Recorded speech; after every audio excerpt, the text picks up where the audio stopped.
The RTÉ Rugby Podcast, sponsored by Canterbury. See the new Irish men and women's rugby jerseys at canterbury.com. And welcome to the RTÉ Rugby Podcast ahead of what we hope is the resumption of the URC this weekend. Another Interpro to get stuck into, one to review from last week, plus the prospect of the Champions Cup continuing and the Six Nations as well, not too far away. Delighted to have Bernard Jackman and Fiona Hayes. You're very welcome. Happy New Year to you both. Any New Year's resolutions, Fiona?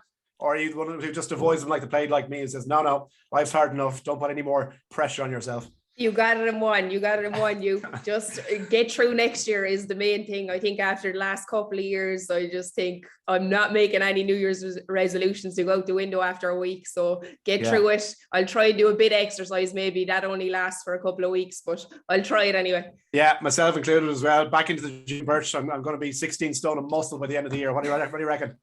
Yeah, I don't bother to you. Yeah. No better, man. Yeah. Oh, listen, we'll get stuck in, lads. We look back on last weekend just to start us off. We have a good bit to talk about, but in terms of the Connacht performance, first of all, we focus on that to get the win, Bernard, because I fancied them. The bookies in the day had them 1 point favourites as well, which I think is a reflection really on the type of rugby that they're playing on Andy Friend, the results that they've been putting in, as well as the reflection of perhaps where Munster are at. Yeah, no, absolutely. Yeah, they were favourites, and I think that's credit to what they've been building. I mean, even though they've lost a couple of games, the performance away to Leicester, they showed some real resilience and hung in there for a bonus point. They went down fighting against Leinster, even though the scoreline was heavy. They kind of stick to their principle and how they want to play, and when they get it right, they're very hard to contain. And even though they would argue that they weren't accurate or didn't play anywhere near their best against Munster, they fully deserved the win, and they actually probably showed a bit of maturity in terms of game management that they certainly didn't last year. So I think Andy Friend is in a really good place in terms of how his team are adapted. I think if you think back to last year, a lot of close games they lost, which is poor decision making at key moments. But now they're starting to get that right. And look, it was the conditions actually weren't. I was down there. The conditions weren't anywhere near as bad as they can be in the sports ground, and that made Munster's lack of ambition or willingness to actually keep the ball, kind of more surprising. But Connacht, when they had it, certainly did try and play, and at key moments they got little line breaks which gave them field position, and in fairness they squeezed the life out of Munster, which was a bit of surprise really, because it's not the forward pack that Connacht are famous for. It's their all-round game, but it's a big win for them. It's an absolutely huge win, and it really puts the pressure on Munster, I think, to have a reaction this weekend against Ulster. It does, and we'll come back to that in a minute or two. But I guess the key man, Fiona, for those key decisions in key moments was Jack Carty as well, and I think the maturity that was reflected upon the Connacht performance really was summed up by how he played, I thought, and I think he's come on leaps and bounds in the last 2 or 3 months even. Yeah, that's it. He was absolutely outstanding, and I know he's only on for the 40 minutes, but he just controlled the game defensively. I thought he was quite excellent as well. We can see he's building up just a great partnership with his two centres, and he's really good to watch. And I think I really have to hand it to Conor Fitzgerald as well. When he came on, because I've watched him come on in a few cameos in the last couple of games with for Connacht, and I thought maybe he hadn't made the best decisions at times, and I was wondering, as a Munster fan, when I found out that Jack Carty wasn't coming back, for the second half, was this a really, really good thing for Munster? But I just thought Conor Fitzgerald, his maturity showed. His kick from the touchline for the conversion was outstanding. But he also played with a lot of grit, and I think he played with a bit of excitement about him as well, which I hadn't seen him been doing in those last few games with Connacht as well. Yeah, and in terms of the Six Nations now, I mean, look, he has to be pushing, doesn't he, Birch, for inclusion in Andy Farrell's plans, even in the wider squad, but heading towards the match day now. Sexton, what we know, is number one, but he has to be there or thereabouts, Jack Carty, in terms of the overall scheme for Ireland, doesn't he? Oh yeah, without a doubt. I think obviously he got back into the squad late in November, but didn't feature, just be part of the training group. And I think since then he's just kicked on. And also, like the others, Harry Byrne hasn't had a chance to in terms of game time to really nail down his credentials. Ross as well. Leinster obviously have had games cancelled. So unless one of those Ross or Harry get a run of games over the next 3 or 4 weeks, you would say Jack Carty, there's no doubt he's back up to, in my opinion, there's back up to Sexton on form. We know. Yeah. Look, that's with Joey being injured as well, obviously. Yeah. But yeah, I would be shocked if he wasn't in one of 3 tens. And yeah, he justifiably can claim, a legitimate right to being the backup. And I think what he's shown is, what Irish players always want, or Irish teams always want in their tens, is that ability to really take on responsibility, to drive his team forward. And he's done it, as I said, consistently this year, particularly as well, away to Leinster, away to Munster and Thomond Park, and away to Leicester in the Champions Cup. What do you make of Oisin Dowling, just overall, before we move on to Munster, Fiona? I'm a huge fan of this guy. I think he's potential again to really kind of push. And if you look at also Delan's decision, obviously, to leave for La Rochelle as well, he's going to be vital to Connacht in the next few years. But there's a gap there in that Irish kind of second row panel, if you like, that this guy, I think, is really putting his hand up for selection. Yeah, he definitely, he's playing outstanding stuff. I know he had the yellow card just before half time, but that was probably just, team penalties, accumulation of that obviously on the line. But remember, he had a very, very good turnover about 10 minutes previous to that as well. He's playing really, really well. He's controlling. I know at times we've talked about maybe the Connacht line out, but I think he's getting in the mix. For me, he was the standout second row. I thought Ultan Delan, I was expecting a big game from him. I thought he gave away a lot of penalties in that first half, but he was absolutely outstanding. And I think that's it. There is positions there to be taken in that second row. He's physically probably not as big or as dominant as some of the other guys that have been up there, the James Ryan type of characters, but he's getting in for those turnovers and steal. And he's been seen in the loose. I think he's really good around the park as well. Munster, Bernard, there's no avoiding this. They were absolutely abysmal again. And I don't want to just focus on the performance, because everyone saw it. I don't want to spend too much time on the actual performance itself, because they were just so bad. It's very hard to actually, pick any highlights whatsoever. In terms of the bigger picture here now, I'm just kind of scratching my head and saying, right, what do Munster want to get out of this season? So we have a situation where Graham Rowntree has just agreed a contract extension, which is good that one of the existing coaches, senior coaches, has been tied down, given that Van Graan is leaving for Bath and Larkham is leaving at the end of the season. And if I'm in the Munster setup, I'm kind of saying to myself now, what do we really want Van Graan for the rest of the season? There is no marked improvement in the performances over the last few months. In fact, they've actually deteriorated by an awful lot of measurements. You have a head coach that's on his way out, going to a European rival, if not a domestic rival, in Bath in 6 months' time. He activated the clause and wants to leave. Why is he still hanging around? Why don't Munster just cut ties and say, look, thanks very much, Johann Van Graan, and off you go. You can take your sabbatical or your garden leave, as most companies are prone to do in this situation. Put someone like Graham Rowntree in charge, give him the job on a temporary basis for the next few months, and see what he can get out of the squad that might be different to what we're seeing at the moment, which ultimately is just really, really poor rugby.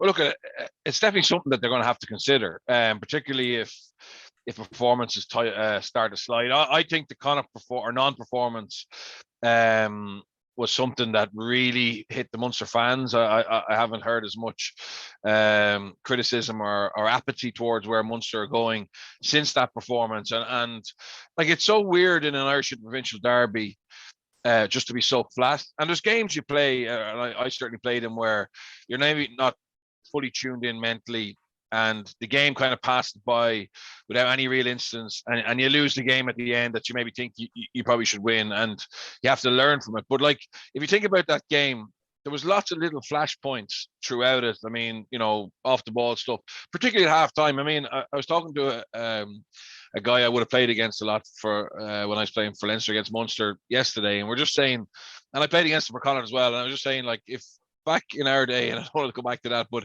yeah, if a Connacht forward pushed the Munster back, going off the pitch at half time, good luck, and he fell over, like, you'd be waiting for the first opportunity in the second half for what they were going to come back and respond to. But like, that's what shocked me a little bit, is that even though Connacht antagonized Munster and put it up to them, there was no real reaction. And I'm not saying that you have to be violent, but you can show what you stand for in other ways, in terms of your physicality, and that's something that was always in Munster, and it's in that group of players, but they just need to get it out. And if, like, in professional sport, you can't afford to wait 6 months rebuild or to have a chance of winning something. So I think over the next 3 or 4 weeks, if performances stay as stagnant as they are going to need to look at what the best option is.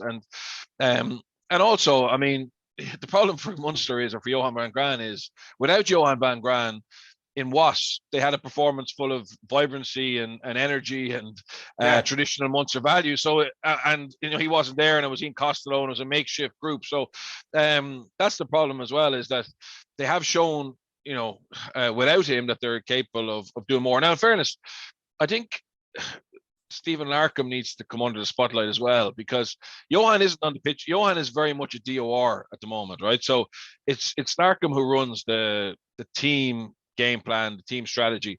So has he clamped the players' ambition? I mean, to see Damien Delande having been, down 10-8 with a couple of minutes to go, having had no ball, Ben Healy throws him a great pass. Okay, he's in his 22.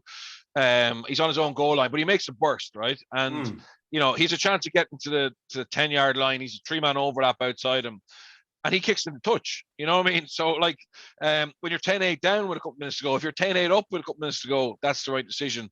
And just like Ben Healy trying to drop goal from 65 yards when it's a two-sided attacking option. So for whatever reason, they have become unbelievably conservative, and I don't think it can be just Johann when he's not on the pitch much. It's Larkham and Johann van Graan who seem to have set them up to be play like the box to a certain extent, but without that power or dominant defense physically, or that forward pack who can really strangle teams. So as I said, I don't think Munster won't want to be seen to make to do something drastic, but I think over the next couple of weeks, if there's not a marked improvement in the performance, I think it'll affect bums on seats, it'll affect their chances of winning out this year.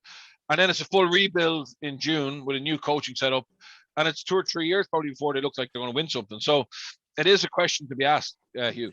Would it be drastic, though, Fiona, for Munster to say to Larkham and Van Graan, or one or both, well, certainly, Johann van Graan, we know, is leaving, to say, look, thanks very much. I mean, you've made your decision. You have enacted this clause. You're out of here. Off you go. We don't actually need you for the rest of the season.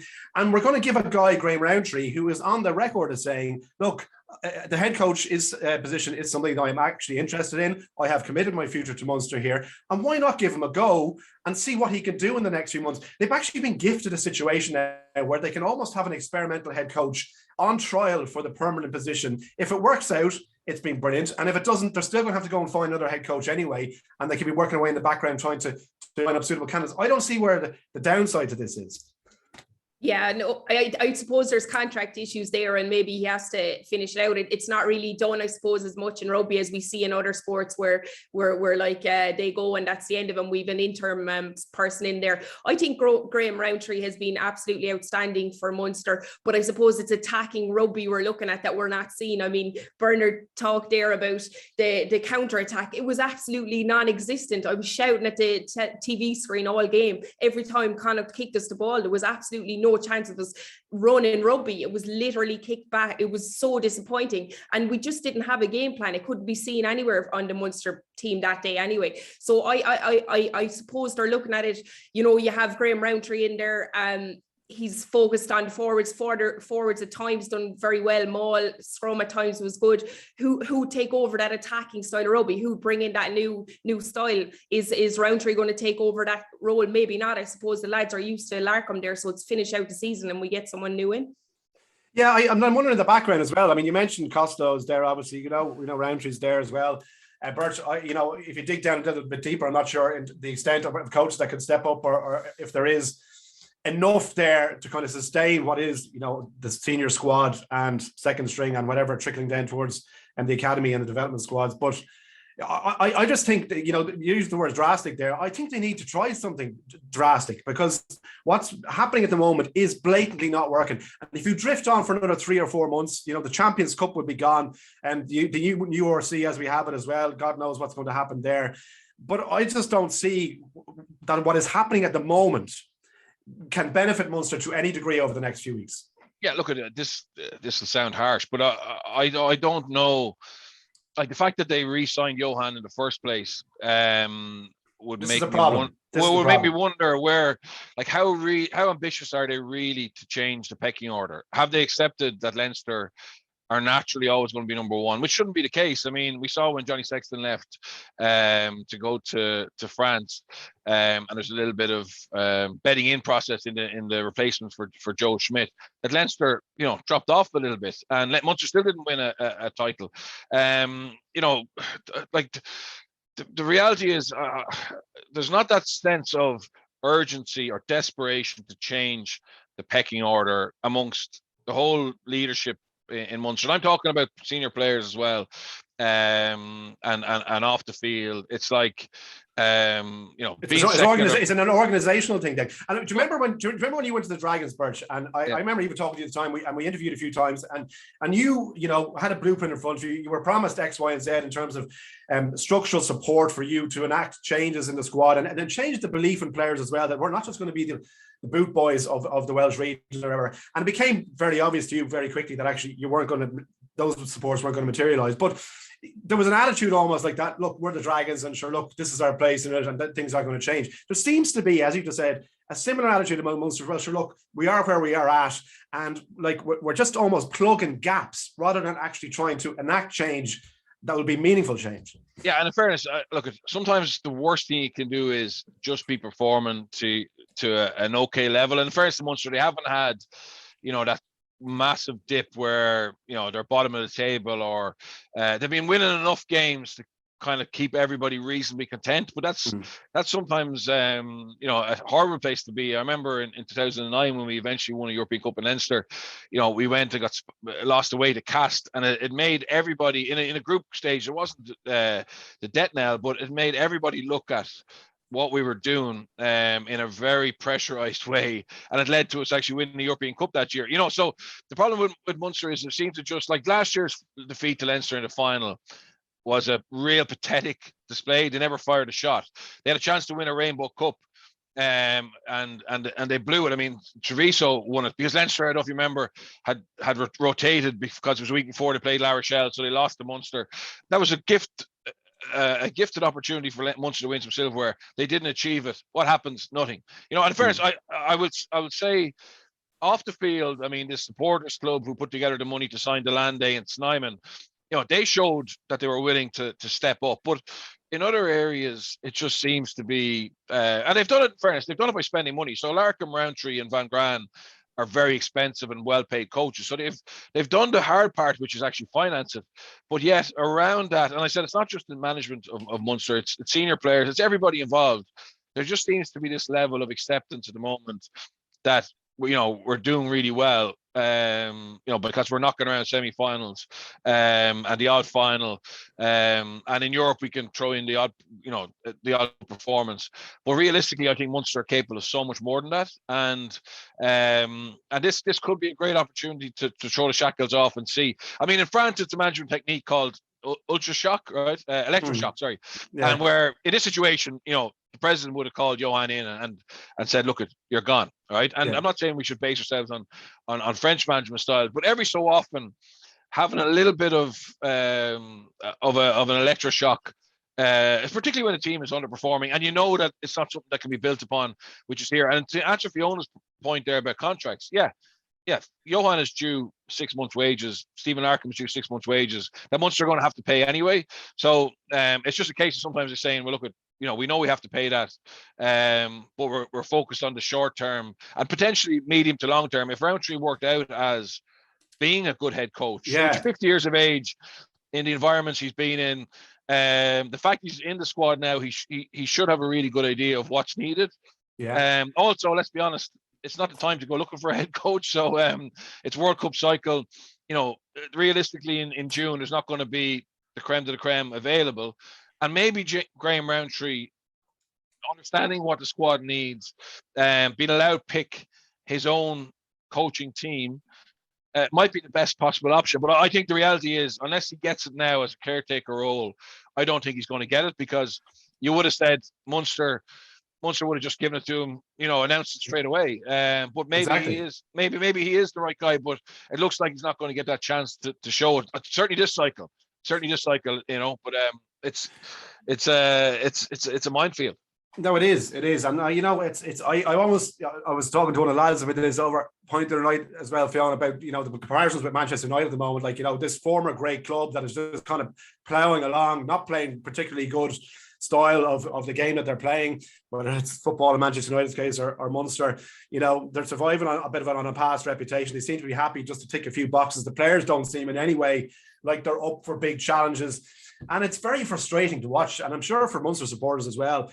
Like Birch mentioned there, Connacht last weekend was the first time they kind of went, right, we've had enough of this, and if it continues to progress, you just would wonder as well, the patience of supporters who are going to be needed now more than ever, given the financial climate we've been through in the last year and a half, to support Munster Rugby over the next year and a half. If they don't see, change, and they don't see something to hang on to, they'll get very slow to come through those gates. I can tell you, it won't be long happening. Definitely, you can see the supporters, and you can see it online. You can hear it talking to people that they're really disheartened at the minute, especially with that. It's not the Connacht loss by 2 points. It's the style, the manner in which it was done. The Munster team, they just what was it? I think was it Craig Casey had 24 passes. Like, what does that say about a team? 24 passes in the whole game. Yeah, and Marmion 86. Pathetic. It's absolutely pathetic, and it just shows the type of rugby that was played on the night. And the sad thing is, we've had glimpses of good games all season. As we talked earlier, that Wasps game, the young guys got out there. We saw exciting rugby at times. Yeah, there was errors, but it was exciting. We saw backline attack. I think the fans are getting absolutely sick of not seeing that exciting rugby. That's not there. And I suppose when you're the way the game is going now, that's what's getting the crowds in. That's what's getting the fans excited. It's not, that scruffle that happened, that handbags at halftime. That's not really as exciting as it used to be as well before. No.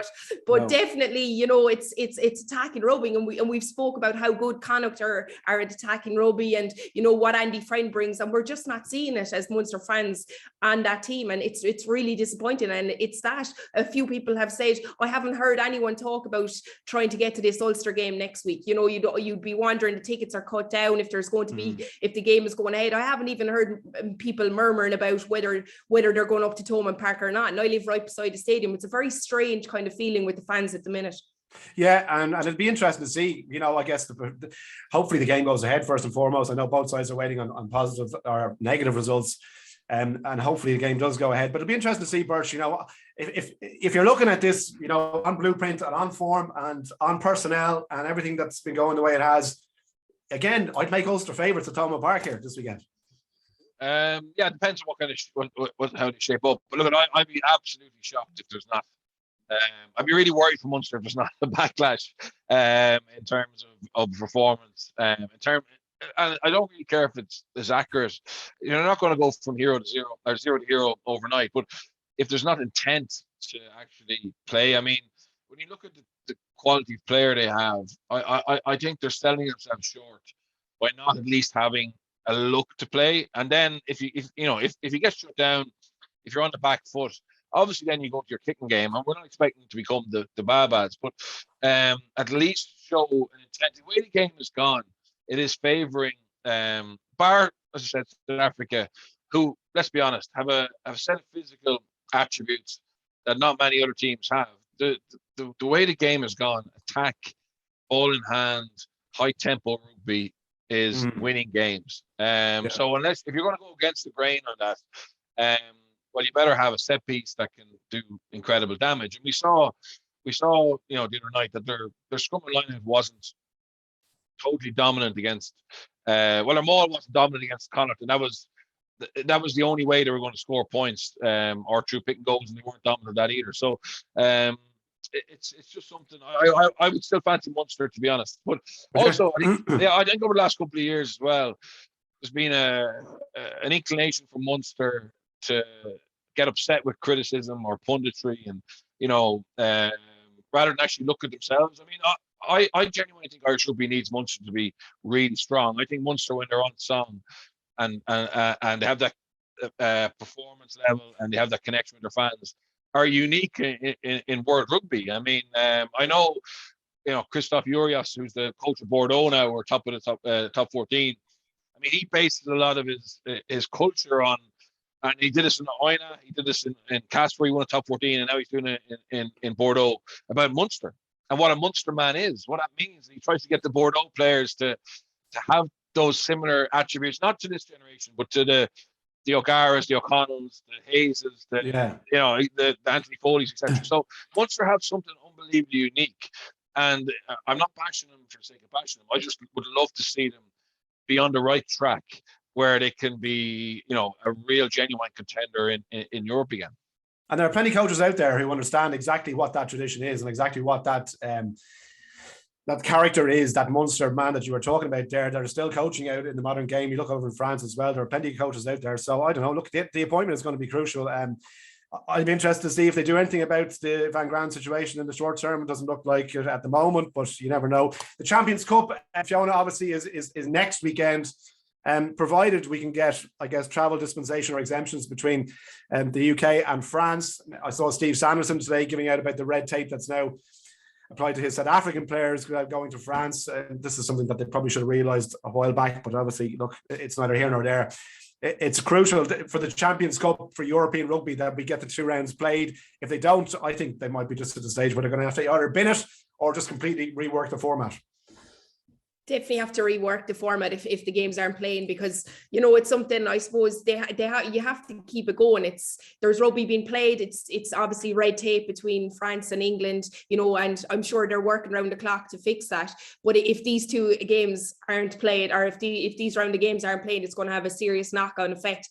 I don't know, can they delay it? Is there time to delay it in the calendar, maybe push it out a little bit? Probably not. It's not the way to go. We saw last tournament, they cut it short. There was teams kind of knocked out of it that probably would have been hoping to get through to quarter-final stages. So it's a very tricky one at the minute. I would hope that they can get through this red tape, and obviously the games will be played, and they can maybe look at then where they're going to go from there if they're going to cut it short on that. Do we know as well, guys, with the Six Nations? I did see a story yesterday I read that Six Nations are preparing for a tournament behind closed doors. But surely that would be an absolute disaster if they had a tournament behind closed doors. Yeah, that would be an absolute disaster again. Having said that, they'd be foolish not to, given the fact that we're constricted to 5,000 people until the end of the month. Wales at the moment are under restriction of nobody in stadiums. Now, in fairness, I think we all hope and expect that those will be lifted over the course of this month. But they have to prepare for the worst case scenario. But I think there's still that hope and expectation that in February, March, that it'll be played. And in fairness, England, like the Welsh are actually saying that they should look at playing their games in Wembley, their home games in Wembley, and get a crowd in. Because at the moment, that's the scenario. You can go to England, but in the Millennium Stadium at the moment, it would be 0 people, 0 fans. So what we could do? I mean, listen. Why would you not look at moving the entire tournament to England? Because it's like all bets are off there. I mean, we saw Cheltenham that New Year's Day there, 30,000 people, whereas like 6 miles up the road in Chepstow, the Grand National for Wales was behind closed doors. So if England are saying come one, come all, like maybe we just move the entire tournament to England, just everybody go there. Well, look at it. I think stranger things have happened. Obviously, that sounds ridiculous, but. If there was a fear that 5 of the, well, I'm not sure what situation it is at the moment, but if the 4 home nations or 3 of the 4 home nations couldn't get any revenue from their home games, I think given what's happened, last year and the financial ramifications of that, I think everything would be considered. Certainly, it's difficult for us to play our home game in London, but for Wales, I mean, when they were renovating the Millennium Stadium, they did play in Wembley, and there's so many soccer stadiums available that can hold 50,000-60,000 people that they may look at that. But I'd be hopeful that Ireland, we can have our home games in the Viva, and I don't hope for a full house. Maybe I'm too optimistic. Listen, I'd be too upset, lads. 6 weeks over in London, flipping the whole RTÉ Sports Extension over there. Listen, if you had to do it, that's what I'm saying. In a tight bubble, Hugh, you have to stay in your room. That's it. Take West. Yeah, good luck with that. That passport will travel. Lads, listen, RTÉ 2 is the match this weekend, provided it gets the all clear between Munster and Ulster. It'll be fascinating to see if that backlash materialises or indeed how Munster line out on the performance as well. That's live, and we're waiting for the all clear. Enjoy that. We'll talk next week. We'll hopefully have a clearer picture about everything else. Thanks so much to Birch and to Fiona. The RTÉ Rugby Podcast, sponsored by Canterbury. See the new Irish men and women's rugby jerseys at canterbury.com.